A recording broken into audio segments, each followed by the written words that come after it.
أما بعد فأعوذ بالله من الشيطان الرجيم بسم الله الرحمن الرحيم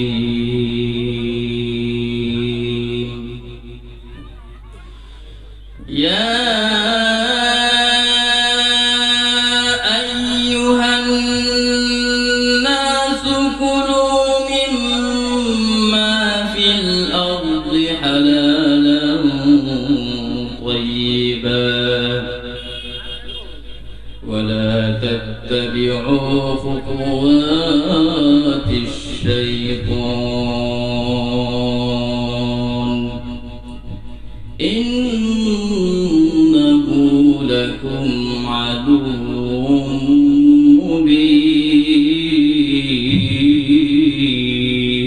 مبين صدق الله مولانا العظيم وقال رسول الله صلى الله عليه وسلم طلب كسب الحلال فريضة بعد الفريضة وقال رسول الله صلى الله عليه وسلم لا تدخلوا الجنة جسد غذي بالحرام أو كما قال النبي صلى الله عليه وسلم عاش عشرة كإنسانه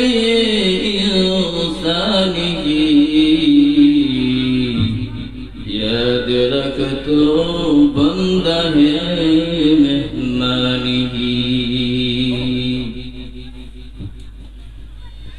अल्हम्दुलिल्लाह अल्लाह पाकेर लाख कोटी शुक्रिया আল্লাহ তাআলা আমাদেরকে অনেক দূর দূরান্ত থেকে অনেক ফাহিশা কাজ থেকে অনেক মন্দ কাজ থেকে বিরত রেখে আল্লাহ তাআলা আমাদেরকে ভালোবেসে কিছু কথা বলার তৌফিক দান করেছেন এই জন্য সকলে শুকরিয়া আদায় করি আলহামদুলিল্লাহ জনাবে হযরত তাজদাই মদিনা মুক্তির কান্ডারি হযরত মুহাম্মদ সকলে বলি সাল্লাল্লাহু আলাইহি ওয়াসাল্লাম আলহামদুলিল্লাহ আজ আমার বক্তব্যের বিষয় হলো হালাল এবং হারাম সম্পর্কে আজ আমার বক্তব্যের বিষয় হলো মানুষ কিভাবে হারাম থেকে বেঁচে থাকবে মানুষ কিভাবে হালাল পথে চলবে মানুষ কিভাবে হারাম থেকে বেঁচে হালাল জিনিসগুলো বারবার অন্বেষণ করবে নিজে ভালো থাকার জন্য সমাজের মানুষকে ভালো থাকার জন্য দেশের মানুষকে ভালো থাকার জন্য প্রত্যেকটা মানুষ এমন ভাবে কিভাবে হালালের দিকে ধাবিত হবে মানুষ কিভাবে হালালের দিকে চলবে মানুষ কিভাবে হারাম পন্থায় চলবে কিভাবে হারাম থেকে বেঁচে থাকা যায় হালাল হারাম রিজিক হলো দুই প্রকার রিজিক দুই প্রকার এক নাম্বার হালাল দুই নাম্বার হারাম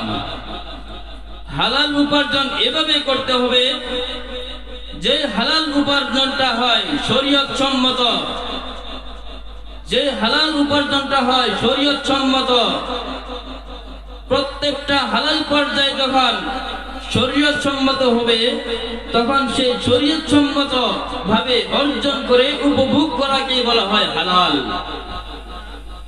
আর যদি মানুষ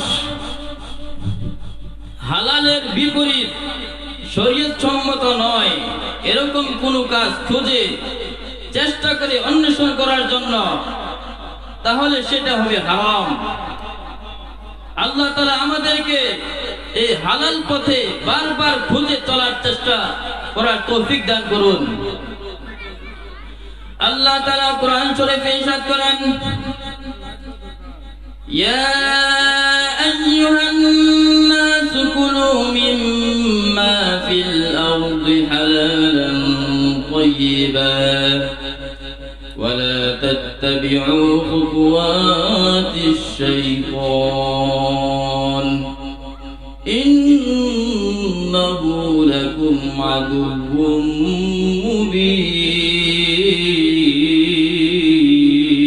مبين الله تعالى قرآن شريفে বলেন ইয়া আইয়ুহান নাস হে লোক সকল হে মানুষ জাতি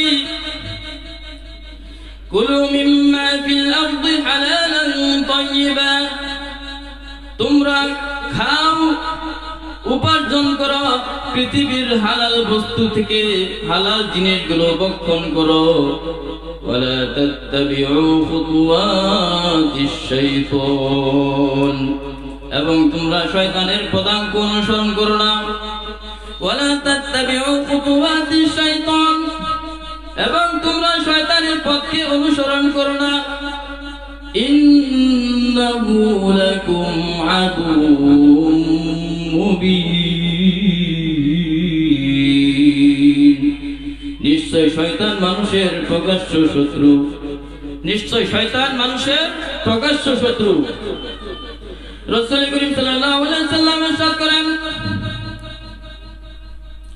لا تدخلوا الجنة جسد غذي بالحرام যে ব্যক্তি হারাম জিনিস ভক্ষণ করবে হারাম জিনিস তার শরীরের ভিতরে ঢুকবে প্রত্যেক অঙ্গে প্রত্যঙ্গে প্রবেশ করবে ঢুকবে আল্লাহ তাআলা তাদেরকে কখনো জান্নাতের মধ্যে প্রবেশ করাবেন না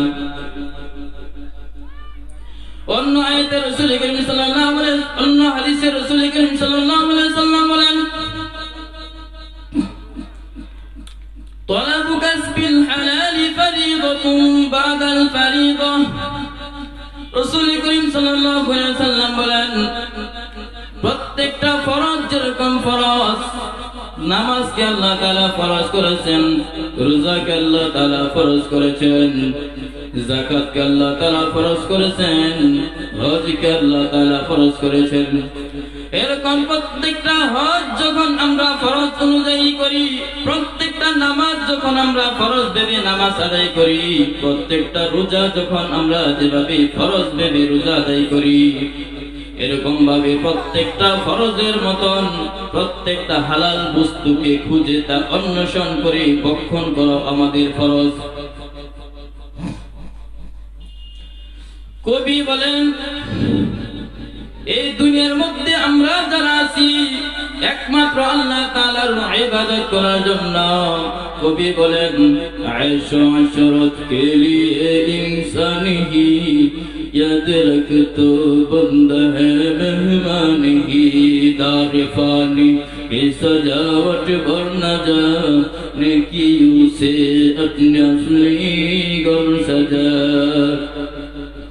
आयशा आयशा के लिए इंसानी की মানুষ দুনিয়াতে আল্লাহ তাআলা পাঠাইছেন আরাম আয়েশের জন্য নয় শান্তির জন্য নয় याद रखो तो बंदा है मेहमानी তুমি স্মরণ রাখো যে দুনিয়ার মধ্যে তুমি এসেছো আল্লাহ তাআলার ইবাদতের জন্য একমাত্র আল্লাহ তাআলা মানুষকে দুনিয়া পাঠিয়েছেন আল্লাহ তাআলার ইবাদতের জন্য আজ আমরা দেখা যায় আল্লাহ তাআলার ইবাদত ছেড়ে আমরা বাজারে হাটে অনেক খারাপ কাজও করে থাকি ভালো কাজও করে থাকি তার মধ্যে আমাদের মনে হয় যে কাজটা আমি গুনার কাজ করতেছি তারপরে আমার মনে হয় আমি যেন হালাল কাজই করতেছি প্রত্যেকটা মানুষ আল্লাহ তাআলা পাঠিয়েছেন একমাত্র আল্লাহ তাআলার ইবাদতের জন্য আমরা অন্যান্য কাজে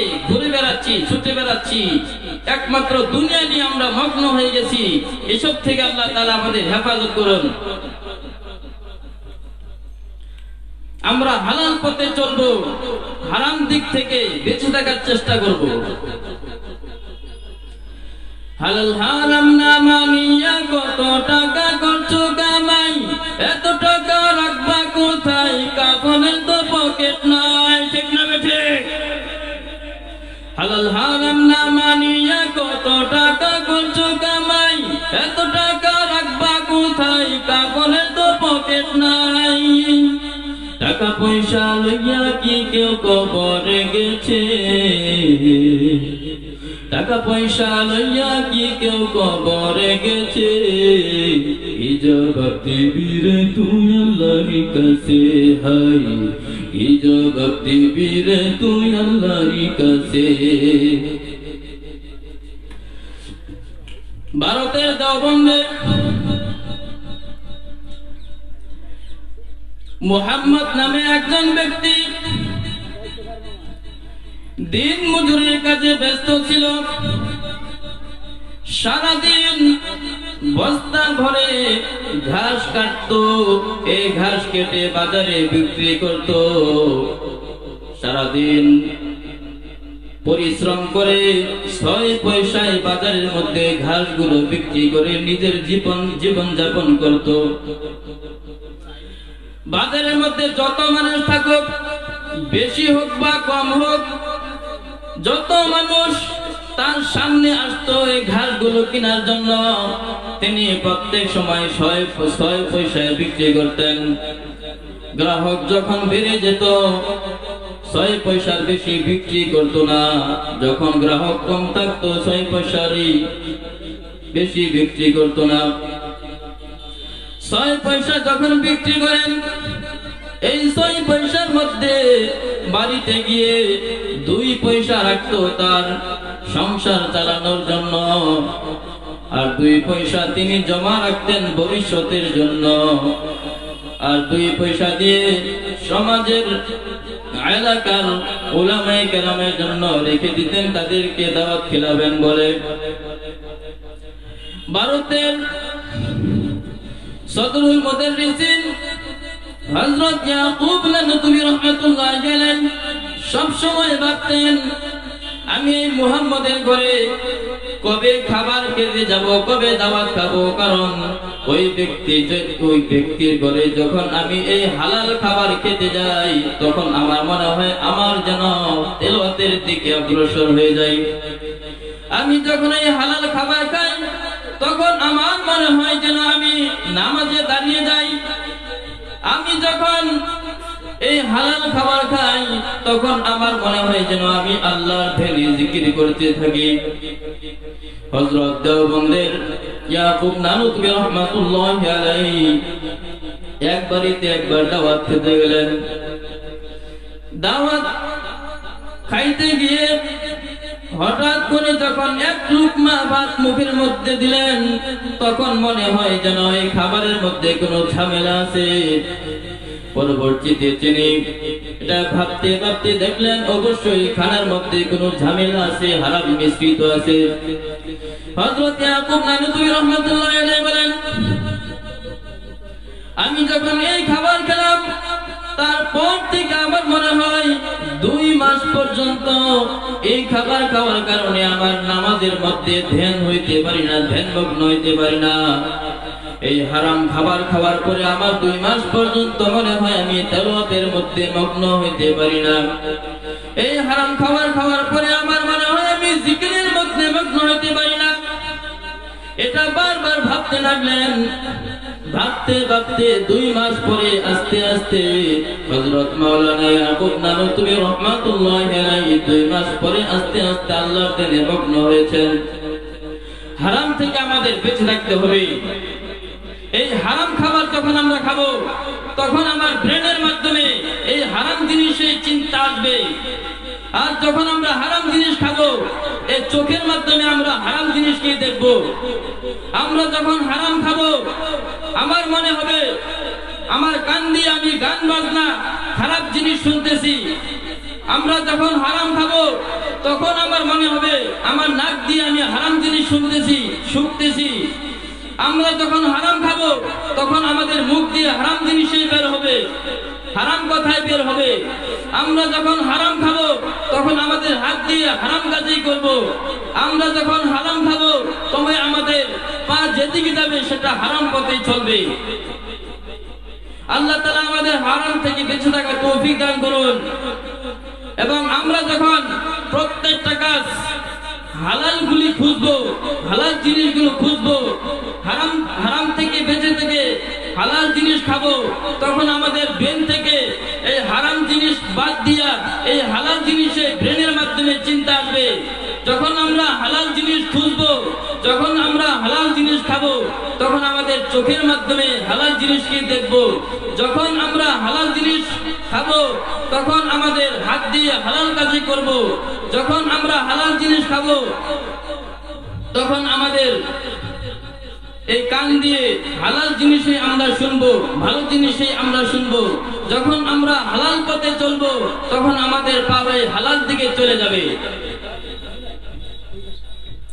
হাদিসে আছে, যে ব্যক্তি 10 দিরহাম পরিমাণ টাকা দিয়ে একটা কাপড় ক্রয় করবে, তার 10 দিরহামের মধ্যে যদি 1 পয়সা মূল্য পরিমাণও যদি হারাম থাকে, তাহলে তার জীবনে যত কাপড় পরিধান করবে মৃত্যু আগ পর্যন্ত, যতদিন তার কাপড়টা তার গায়ের মধ্যে থাকবে, নামাজ পড়বে, রোজা রাখবে, যাকাত দিবে, হজ করবে, দোয়া করবে, কখনোই কবুল হবে না। 1 কিঞ্চিত পরিমাণ, 1 দিরহাম পরিমাণ হারাম কাপড়ের যদি শরীরের মধ্যে পরিধান করে, তাহলে তার কোনদিন দোয়া আল্লাহ তাআলা কবুল করবেন না। হযরত শাফি রাহমাতুল্লাহ আলাইহি শাগির্দ ইমাম আহমদ ইবনে হাম্বল রাহমাতুল্লাহ আলাইহি, ইমাম শাফি রাহমাতুল্লাহ আলাইহি একদিন তার মুরিদান, তার ভক্তদেরকে নিয়ে চিন্তা করলেন, আমি আমার বন্ধু হযরত আহমদ ইবনে হাম্বল রাহমাতুল্লাহ আলাইহি অনেকদিন থেকে আমার চোখে পড়ে না, আমি দেখিলাম। তখন ইমাম শাফি রাহমাতুল্লাহ আলাইহি ইমাম আহমদ ইবনে হাম্বল রাহমাতুল্লাহ আলাইহিকে চিঠি প্রেরণ করলেন। হযরত আহমদ ইবনে হাম্বল রাহমাতুল্লাহ আলাইহির কাছে যখন চিঠি পৌঁছলো, তখন আহমদ ইবনে হাম্বল রাহমাতুল্লাহ আলাইহি উত্তরে বললেন, অমুক দিন আপনার সাথে দেখা হবে, অমুক দিন আপনার বাসায় যাব। তখন এই খবর পেয়ে ইমাম শাফি রাহমাতুল্লাহ আলাইহি ওই নির্ধারিত দিনে তার ভক্ত মুরিদানকে নিয়ে শহরের বাইরে চলে গেলেন হযরত আহমদ ইবনে হাম্বল রাহমাতুল্লাহ আলাইহিকে আনার জন্য। যখন আহমদ শাফি রাহমাতুল্লাহ আলাইহি আহমদ ইবনে হাম্বল রাহমাতুল্লাহ আলাইহি আনার জন্য গেলেন, যথাসময়ে পৌঁছে গেলেন। তখন সবাই মিলে পরামর্শ করে সিদ্ধান্ত নিল যে শাফি রাহমাতুল্লাহ আলাইহি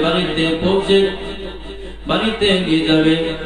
তখন আহমদ ইবনে হাম্বল রাহমাতুল্লাহ আলাইহিকে শাফি রাহমাতুল্লাহ আলাইহি বাড়িতে পৌঁছালেন। বাড়িতে পৌঁছানোর পরে শাফিঈ রাহমাতুল্লাহ আলাইহির ছেলে সন্তানরা যখন আহমদ ইবনে হাম্বল রাহমাতুল্লাহ আলাইহির খানা পিনার ব্যবস্থা করলেন, যখন দস্তরখান সামনে বিছালেন, তখন আহমদ ইবনে হাম্বল রাহমাতুল্লাহ আলাইহি দেখতেছেন পুরো ঘরটা যেন নূরে নূরান্বিত হয়ে গেছে। আর যখন 1 লুকমা খাবার মুখের মধ্যে দিলেন, তখন মনে হলো যেন আসমান থেকে জমিন পর্যন্ত নূরে নূরান্বিত হয়ে গেল। এটা হলো হালালের পরিণতি। হালাল খাবার যখন প্রত্যেকটা মানুষ খাবে, ঘরে ঘরে বরকত নাজিল হবে, ছেলে সন্তান ঠিক মতো কথা শুনবে, স্ত্রী ঠিক মতো কথা শুনবে, নিজের মন থেকে এটাও ব্রেন্ডের মধ্যে এতটুকু আসবে, আমি যেহেতু প্রত্যেকটা কাজ হালাল ভাবে করি, আমার স্ত্রীকেও আমি পর্দায় রাখবো। তখন ইমাম শাফি রাহমাতুল্লাহ আলাইহি ছেলে সন্তানেরা এবং ইমাম শাফি রাহমাতুল্লাহ আলাইহি ইমাম আহমদ ইবনে হাম্বল রাহমাতুল্লাহ আলাইহিকে কাজ কামরায় প্রবেশ করালেন এবং ঘরের দরজার সামনে বদনা দিয়ে লোটা দিয়ে পানি দিলেন, যেন তাহাজ্জুদের নামাজ আদায় করবেন। তখন আহমদ ইবনে হাম্বল রাহমাতুল্লাহ আলাইহি আপন ঘরে যখন সারা রাত যাপন করলেন, যাপন করার পরে সারা রাত তাহাজ্জুদের নামাজ পড়েছেন, কোরআনের আয়াত একটা আয়াত দিয়ে 100টি মাসালা বের করেছেন। তখন ফজরের নামাজের পরে ইমাম শাফি রাহমাতুল্লাহ আলাইহি ছেলে সন্তানেরা বলল, হযরত হুজুর, ইমাম শাফি রাহমাতুল্লাহ আলাইহি বলল, আপনার এই কেমন সাকরে, এই পরিস্থিতি কবে থেকে? তখন ইমাম শাফি রাহমাতুল্লাহ আলাইহি এবং ইমাম আহমদ ইবনে হাম্বল রাহমাতুল্লাহ আলাইহি বললেন, হযরত আপনার এই পরিস্থিতি কবে থেকে? বদনা লোটা দিয়ে পানি সামনে দেওয়া ছিল, তারপরেও আপনি ওযু করেননি, পানি আপন অবস্থায় রয়েছে। তখন ইমাম আহমদ ইবনে হাম্বল রাহমাতুল্লাহ আলাইহি বললেন, আমি বুঝে গেছি, এখন আপনি বুঝান। আপনার বাড়িতে যখন প্রবেশ করলাম, দস্তরখানা বিছানোর সাথে সাথে মনে হলো যে এই হালাল খাবারের বরকতে পুরো রুমটা নূরে আলোকিত হয়ে গেছে। আর যখন এক লোকমা মুখের ভিতরে ঢুকালাম, তখন মনে হলো যেন আসমান থেকে জমিন পর্যন্ত এই হালাল খাবারের বরকতে নূরে নূরান্বিত হয়ে গেছে। তারপরে আমি যখন পানি ব্যবহার করি, এই জন্য যে আমার জীবনে আমি অনেক নামাজ আদায় করেছি, আমার জীবনে আমি অনেক কোরআনের আয়াত তেলাওয়াত করেছি, অনেক আয়াত থেকে মাসআলা বের করেছি, কিন্তু আজ রাতে আমার এতটুকু ব্রেন আল্লাহ তাআলা দিয়েছে যে আজ এশারের ওযু দিয়ে আমি ফজরের নামাজ পড়তে পেরেছি এবং একটা আয়াত থেকে আমি 100টি মাসআলা বের করেছি। আল্লাহ তাআলা এই তৌফিক আমাকে দিয়েছেন, এই হালাল খাবারের পরিণতি। তখন ইমাম শাফি রাহমাতুল্লাহ আলাইহির ছেলে সন্তান সবাই ধারণা খারাপ করেছিল, ধারণা আবার ভালো হয়ে গেল। এই সারা রাত জাগরণ করার কারণে দুইটি ফায়দা হয়েছে, এক নাম্বার ইলমি, দুই নাম্বার আমলি। এক নাম্বার ইলমি ফায়দা এতটুকু হয়েছে যে সারা রাত আমি এশার ওযু দিয়ে ফজরের নামাজ পড়তে পারছি এই হালাল খাবারের বরকতে। আর যেন আমি একটি মাসআলা সারা জীবন বুঝতে পারিনি, একটি আয়াত থেকে 100টি মাসআলা বের করেছি এই হালাল খাবারের বরকতে। তা হালাল খাবারের কতটুকু প্রয়োজন? প্রত্যেকটা মানুষ সবসময় চেষ্টা করব যেন আমরা হালাল পথে চলতে পারি, হারাম পথ ছেড়ে দিয়ে নিত্যদিন নিত্য প্রয়োজনীয় জিনিস, প্রত্যেকটা জিনিস যেন হালাল পন্থায় হয়। সময় স্বল্পতার কারণে এখানেই শেষ করে দিলাম। সবাই আমার জন্য দোয়া করবেন, আমিও আপনাদের জন্য দোয়া করব, সামনে থেকে যেন আরো ভালো করে আপনাদের সামনে কিছু উপস্থাপনা করতে পারি। আল্লাহ তাআলা তৌফিক দান করুন। ওয়া আখির দাওয়ানা আলহামদুলিল্লাহ।